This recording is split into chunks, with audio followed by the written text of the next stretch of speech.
Hi friends, welcome to Rupa IAS academy. Friends, మన ఈ వీడియోలో how to start paper 1 general studies. ఈ paper 1 general studies అనగానే జనరల్గా టెక్నికల్ వాళ్ళకి కొంచెం భయం.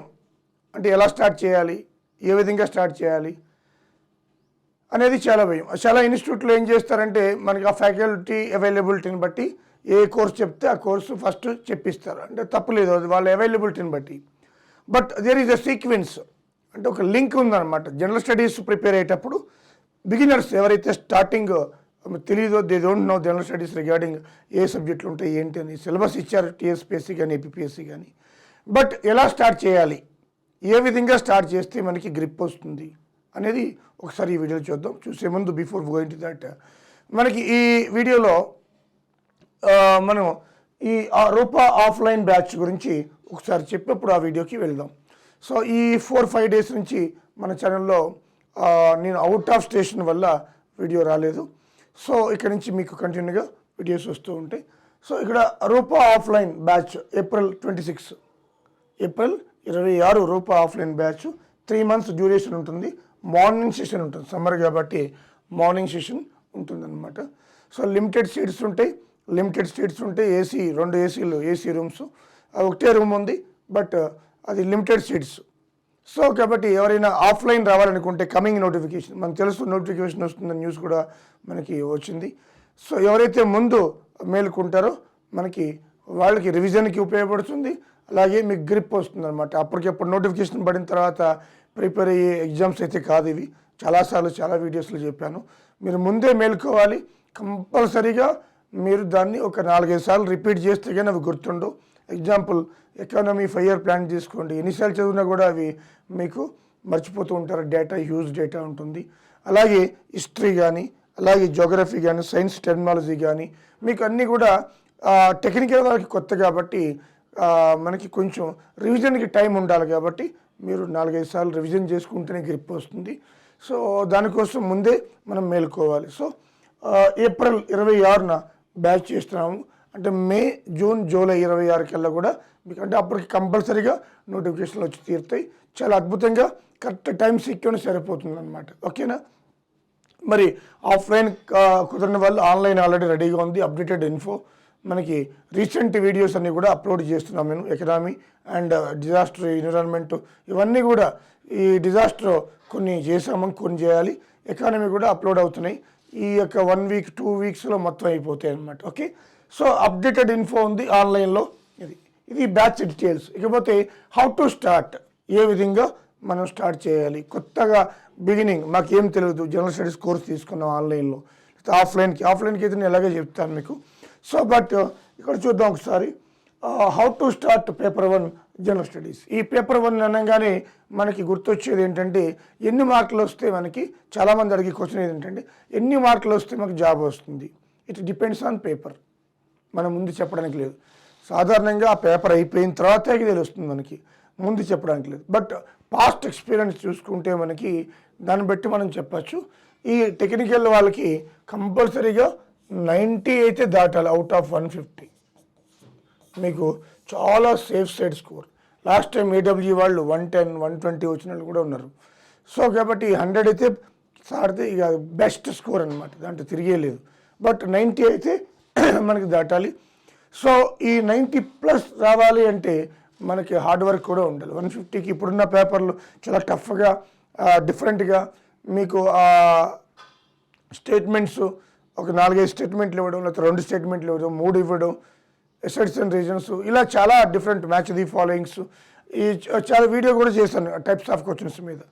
మనకి 90+ రావాలంటే మనకి ఒక సీక్వెన్స్లో వెళ్ళాలి, లింక్ ఉండాలి.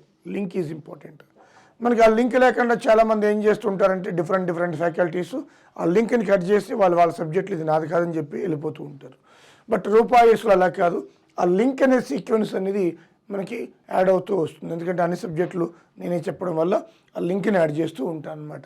అలాగే ఫస్ట్ ప్రిపేర్ అయ్యే వాళ్ళు, మాకు ఏం తెలియదు సార్, ఆన్లైన్ కోర్స్ తీసుకున్నాం, లేదంటే బయట వాళ్ళు అదర్ దాన్ రూపా వాళ్ళు, మాకు ఎలా స్టార్ట్ చేయాలి, అసలు జనరల్ స్టడీస్ అంటే ఏం తెలియదు అంటే మీకు ఫస్ట్ సిలబస్ చూసుకుని సిలబస్ ప్రకారం వెళ్ళాలి. దాంట్లో ఫస్ట్ మీరు చేయవలసింది ఏంటంటే మీకు ఈ జనరల్ స్టడీస్లో అది యూపీఎస్సీ అయినా స్టేట్ పబ్లిక్ సర్వీస్ కమిషన్ అయినా ఏదైనా కూడా మదర్ సబ్జెక్ట్ ఏంటంటే జియోగ్రఫీ. Mother subject Geography. ఈ జియోగ్రఫీ నుంచే అన్నీ పుట్టాయి. ఈ జియోగ్రఫీ నుంచే మనకి అన్నీ పుట్టాయి. దాంట్లో మనం చూస్తే Indian Geography. So world Geography ఈ ఏడబ్ల్యూఏఈ వాటికి లేదు, కానీ ఈ రైల్వేస్ స్టాఫ్ సెలక్షన్కి ఉందన్నమాట. అది వరల్డ్ జియోగ్రఫీ అంటాం. అలాగే లోకల్ జియోగ్రఫీ, లోకల్ అంటే ఏపీ కానీ తెలంగాణ కానీ లోకల్ జియోగ్రఫీ, ఈ రెండు. అదే అదర్ దాన్ లోకల్ ఎగ్జామ్స్ మీరు యూపీఎస్సీ రాస్తే వరల్డ్ జియోగ్రఫీ కూడా ఉంది, అది కూడా మీరు చూసుకోవాలి. సో ఈ జియోగ్రఫీ ఫస్ట్. అలాగే దీంతో రిలేటెడ్ ఉన్న ఇంకో సబ్జెక్ట్ ఏంటంటే డిజాస్టర్ మేనేజ్మెంట్. ఇవన్నీ లింక్ ఒకదాంతో ఒకటి, ఇది చదవాలి జియోగ్రఫీ కలిపి. ఇంకోటి కూడా ఉంది దీంట్లోనే, environmental issues, sustainable development. So ఈ మూడు ఒకటే కోవకు వస్తాయి అన్నమాట, మూడు ఇంటర్ రిలేటెడ్. మీరు ఈ మూడు కలిపి చదవాలి ఒకేసారి, అప్పుడే మొత్తం పర్ఫెక్షన్ వస్తుంది, పరిపూర్ణత వస్తుంది. గుర్తుపెట్టుకోండి. మీరు అంతేగాని జాగ్రఫీ తీసుకెళ్ళి మళ్ళీ హిస్టరీకి పోయి అది వేస్ట్. సో కాబట్టి మీరు ఈ మూడు సబ్జెక్టులని చదివితే మీకు పర్ఫెక్షన్ వస్తుంది అన్నమాట. ఈ మూడు సబ్జెక్టుల వెయిటేజ్ కూడా నేను చెప్తాను మీకు. సో మినిమం ఈ మూడు సబ్జెక్టుల నుంచి కూడా మీరు చూసుకుంటే 30 మార్క్స్ ఎబోవ్నే, ప్లస్ ఏం ఇక తక్కువైతే ఉండవు, ఎబోవ్ 30. ఈ రోజుల్లో పర్యావరణ అంశాలకు సంబంధించి ఎక్కువ క్వశ్చన్లు వస్తున్నాయి. కాబట్టి ఈ మూడింటికి సంబంధించి మేజర్ కోర్ సబ్జెక్ట్ అని చెప్పాలి. ఈ పేపర్ 1కి సంబంధించి మీకు 30+ అంటే మాటలు కాదు, ఇట్స్ నాట్ జోక్. సో కాబట్టి వీటిని కంప్లీట్ చేయండి, ఓకేనా. తర్వాత దీనికి వెళ్దాం, తర్వాత సబ్జెక్టు మనం దీనికి వెళ్దాం. 4th one. ఈ తర్వాత సబ్జెక్టు దేనికి ఉంటుంది అంటే మనకి అంటే ఇంటర్ రిలేటెడ్. సో దాంట్లో హిస్టరీలో మీకు తెలంగాణ అయితే తెలంగాణ హిస్టరీ, అలాగే ఇండియన్ మోడర్న్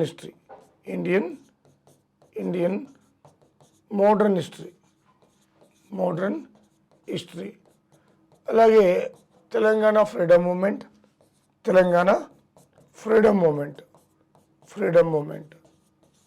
ఇవన్నీ inter related. Telangana freedom movement ఇవి చదువుకోండి. ఆర్ట్స్ కల్చర్ దీంట్లో వచ్చేస్తాయి మొత్తం. తెలంగాణ హిస్టరీలో ఆర్ట్స్, ఆర్కిటెక్చరు, కల్చర్,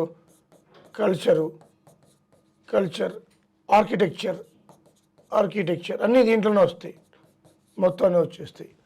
ఇవన్నీ వెయిటేజ్, ఇవి కూడా మూడు కలిపితే 30+ ఉంటాయి.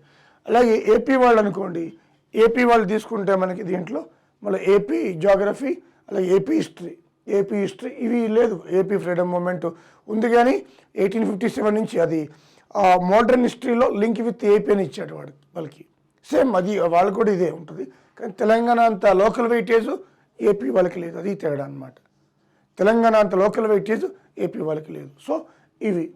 అలాగే తర్వాత చదవవలసిన అంశం ఏంటంటే నెక్స్ట్ వన్ మనం చూస్తే 7th.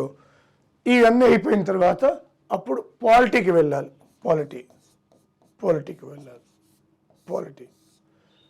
సో ఇవి వెళ్ళిన తర్వాత పాలిటీకి వెళ్ళాలి. ఆ తర్వాత ఈ పాలిటీలో కూడా మీకు కరెంట్ డేటా చాలా అప్డేటెడ్ అవసరం. కరెంట్ డేటా, లేటెస్ట్ అమెండ్మెంట్స్ కానీ ఏమొచ్చి, latest supreme court judgements, historical judgements ఏమి ఇచ్చింది. ఈ పాలిటీలో కూడా గవర్నెన్స్ మీద గ్రిప్ ఉండాలి. అంటే గవర్నెన్స్ అంటే దీంట్లో అన్నీ వచ్చేస్తాయి, వాట్సాప్ గవర్నెన్స్తో సహా. ఇప్పుడు ఆంధ్రప్రదేశ్ వాట్సాప్ గవర్నెన్స్ స్టార్ట్ చేసింది, వాటితో సహా అన్నీ వచ్చేస్తాయి, ఈ పాలిటీలో వస్తాయి. ఇంక్లూడింగ్ సమ్ వెల్ఫేర్ స్కీమ్స్ కూడా వీటిలోనే వచ్చేస్తాయి అన్నమాట. సో అది పాలిటీకి ఇవ్వాలి. చాలా ఇది 12 క్వశ్చన్స్ ఈజీగా వస్తాయి, మినిమం 10+ ఒకే టాపిక్ నుంచి. దీంట్లో తెలంగాణలో అయితే జెండరు, క్యాస్ట్ అవన్నీ ఇచ్చాడు, దాంట్లో అవన్నీ కూడా దీంట్లో వచ్చేస్తాయి పాలిటీలోని. సో ఆ తర్వాత మనకి ఇవ్వాల్సిన అంశం ఏంటంటే general science and technology. Technology అంటే latest science and technology. General science అంటే బయాలజీ పార్ట్ ఎక్కువ పడతారు. ఫిజిక్స్, కెమిస్ట్రీ పార్ట్ 1-2 క్వశ్చన్స్ వస్తాయి అంతే. మీరు చూడండి, 1 or 2 క్వశ్చన్స్ ఫిజిక్స్ పార్ట్ వస్తే, కెమిస్ట్రీ కూడా 1 or 2 వస్తాయి. బట్ ఎక్కువ వచ్చేది బయాలజీ పార్టే మనకి ఎక్కువ వస్తుంది. So biology, science and technology. ఆ బయాలజీలో కూడా డిసీజ్ లేటెస్ట్ ట్రెండ్స్, ఈ కరోనా మీద సరిగ్గా క్వశ్చన్లు అడగలేదు వచ్చిన తర్వాత, బట్ ఇప్పటి నుంచి స్టార్ట్ చేస్తారు. లాస్ట్ టైం వ్యాక్సినేషన్ మీద కొన్ని వచ్చినాయి తప్ప, బట్ అది ఈ ఎపిడమిక్ డిసీజ్ అనేది అంశం చాలా ఇంపార్టెంట్. అలాగే సైన్స్ అండ్ టెక్నాలజీలో శాటిలైట్స్, ఇన్ఫర్మేషను, మనం రాఫెల్ రీసెంట్గా ఫ్రాన్స్ నుంచి మరికొన్ని పెట్టాము నేవీ కోసం, నేవీ అవసరాల కోసం. ఇవన్నీ కూడా అప్డేటెడ్ ఉంటుంది సైన్స్ అండ్ టెక్నాలజీలో. ఇవి చాలా ఇంపార్టెంట్. ఆ తర్వాత మీకు లాస్ట్ ప్రియారిటీ ఎకానమీకి ఇవ్వండి. ఎకానమీలో కూడా మీరు చూడండి ఒకసారి, ఎకానమీలో కూడా దేనికి ఇవ్వాలంటే 5 year ప్లాన్స్కి ఇవ్వాలి. చాలా ఇంపార్టెంట్ ఎకానమీలో 5 year ప్లాన్స్, పంచవర్ష ప్రణాళిక, హిస్టారికల్ బ్యాక్గ్రౌండ్ వాటికి ఇవ్వాలి. ఆ తర్వాత 1991 ఎకనామిక్ రిఫార్మ్స్కి ఇవ్వాలి. ఆ తర్వాత పావర్టీకి ఇవ్వాలి, తర్వాత అన్ఎంప్లాయ్మెంట్కి ఇవ్వాలి, తర్వాత నేషనల్ ఇన్కమ్కి ఇవ్వాలి కాన్సెప్ట్స్, అలాగే బ్యాంకింగ్, ట్యాక్సేషన్. ఇంక మిగతా అవసరం లేదు పెద్దగా. టెక్నికల్ వాళ్ళకి చెప్తున్నాను నేను. ఏకంగా గ్రూప్స్ వాళ్ళకి అయితే 75 marks అదే పేపర్ ఉంది, ఆంధ్ర కానీ తెలంగాణ కానీ. వాళ్ళు మొత్తం అన్నీ చదవాలి. సో కాబట్టి ఈ 5 year ప్లాన్స్ మీద ఎక్కువ ఫోకస్ చేయండి. ఆ 5 year ప్లాన్ మేము ఫోకస్ చేసేటప్పుడు మీరు ఏం చేస్తారంటే ఆ 5 year ప్లాను ప్రియారిటీ, ఈ డ్యూరేషన్ అంటే ఆ ప్లాన్ డ్యూరేషను, అదేవిధంగా ఆ పర్సంటేజ్లో ఏం అవసరం లేదు, మీకు ఎక్కువ బర్డెన్ అవుతుంది అనమాట. ఆ అలోకేషన్స్ అవసరం లేదు, ప్రియారిటీస్ ఒకటే, ఫస్ట్ ప్రియారిటీ తెలుసుకోవాలంతే. దేనికి ఇచ్చారు? ఫస్ట్ 5 year ప్లాన్ అగ్రికల్చర్కి ఇచ్చారు, సెకండ్ ఇండస్ట్రీస్కి, అలా చాలు. ఆ ప్లాన్ డ్యూరేషను, ఆ ప్లాన్ మోడల్, ఆ ప్లాన్లో జరిగిన ఈవెంట్స్ ఇయర్లు బట్టి చాలు, ఇంకేం అవసరం లేదు. సో ఇలా చేసుకుంటూ వెళ్తే ఎకానమీ మనకి 5 year ప్లాన్స్లోనే ఆటోమేటిక్గా ఆ 12 year ప్లాన్స్లోనే ఒక 60-70 సంవత్సరాల చరిత్ర మొత్తం వచ్చేస్తుంది. ఆ ఇయర్ని బట్టి అవి గుర్తుపెట్టుకోండి, సరిపోతుంది. తర్వాత నేషనల్ ఇన్కమ్, పావర్టీ, అన్ఎంప్లాయ్మెంట్ ఎలా కొలుస్తారు, పావర్టీని ఎలా కొలుస్తారు, 1991 ఎకనామిక్ రిఫార్మ్స్ ఏం చేపట్టాం మనం, సో ప్రజెంట్ ట్యాక్స్ సిస్టమ్ ఎలా ఉంది, ఇవి చాలు. ఇది ఎకానమీకి. తర్వాత మీరు జనరల్ ఇంగ్లీష్, ఇది 10 marksకి ఇచ్చారు. ఇంగ్లీష్ మీడియంకి గొడవే లేదు. ఇది synonyms, antonyms, spelling words, articles, prepositions, మీకు వర్డ్ లింకింగ్, ఇవన్నీ కూడా మనకి ఇంగ్లీష్ మీడియం వరకు ఈజీయే. గ్రామీణ ప్రాంతాల నుంచి వచ్చే వాళ్ళకి కొంచెం కష్టం, అది చూసుకోవాలి. అది తర్వాత మెంటల్ ఎబిలిటీ. ఈ మెంటల్ ఎబిలిటీ అనేది మీరు ఎప్పుడు ప్రాక్టీస్ చేస్తూనే ఉండాలి. మెంటల్ ఎబిలిటీ ఇది కొంచెం చాలా టఫ్గా ఇస్తున్నాడు ఈ మధ్య. మన ఆంధ్ర ఎన్విరాన్మెంటల్ ఇంజనీరింగ్ పేపర్ చూసాము, చాలా టఫ్ ఇచ్చాడు. సో మెంటల్ ఎబిలిటీ మీరు అది చూసుకోవాలి, చాలా ఇంపార్టెంట్. రోజు ఒక 1/2 hour చాలు. అలాగే ఇక లాస్ట్ది మనం చూస్తే కరెంట్ అఫైర్స్. ఈ కరెంట్ అఫైర్స్ కంపల్సరీగా పేపర్ రీడింగ్ ఉండాలి మీకు. ఎవడో కరెంట్ అఫైర్స్ చేస్తే మనం చూడడం అది ఓకే, కానీ నువ్వు పేపర్ చదవాలి. మినిమం ఒక 2-3 పేపర్లు నువ్వు ఒక అరగంట, గంట నువ్వు రీడ్ చేస్తే నీకు వచ్చే ఆ అనుభవం వేరే ఉంటుంది.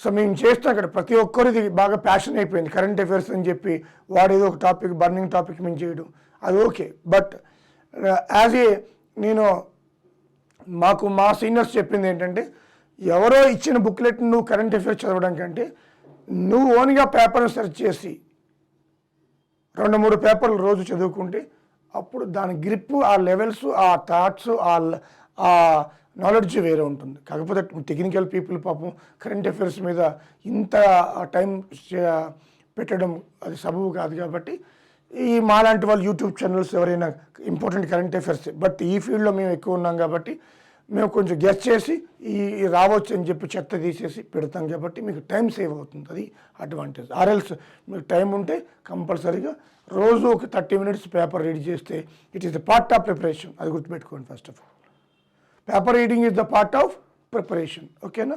30 minutes మనకి రోజు paper reading, 30 minutes mental ability. ఇక టైం ఉంటే ఒక 10-15 నిమిషాలు ఇంగ్లీష్ మీద ఫోకస్ చేయండి. ఇవి డైలీ యాక్సెస్. మిగతావి మనకి మీ సమయాన్ని బట్టి ప్రిపేర్ అవ్వండి. Plenty of time is there. ఒక్క 500 hours మీరు కనుక నిజాయితీగా పెడితే కంపల్సరీగా సర్వీస్ వస్తుంది. 500 hours అనమాట. 500 గంటలు నిజాయితీగా మీరు పెడితే మీకు ఆటోమేటిక్గా మీకు ఇక్కడ ఏమొస్తుంది, గ్రిప్ వచ్చేస్తుంది. ఒకసారి పెట్టి చూడండి. 500 నెట్ అవర్స్ అంటే మాటలు కాదు, it is not a joke. 90+ ఈజీగా వస్తుంది. మనసు పెట్టాలి, హార్ట్ఫుల్గా పెట్టాలి. 500 అవర్స్ అనమాట. ఓకే, సో ఇది ఫ్రెండ్స్ కొత్త వాళ్ళు బిగినింగ్కి ఎలా చదవాలి, ఏ సబ్జెక్ట్ తర్వాత ఏ సబ్జెక్ట్, ఇది సీక్వెన్స్ అనమాట. ఓకే, ఇలా చదివితే మీకు కంపల్సరీగా గుర్తుంటుంది. బట్ బ్యాచ్ 26న స్టార్ట్ అవుతుంది. ఇంట్రెస్టెడ్ క్యాండిడేట్స్ ఉంటే మీరు కాల్ చేయొచ్చు, రూపాయి నెంబర్ గూగుల్లో కొట్టిన వస్తాయి. Okay, thank you very much.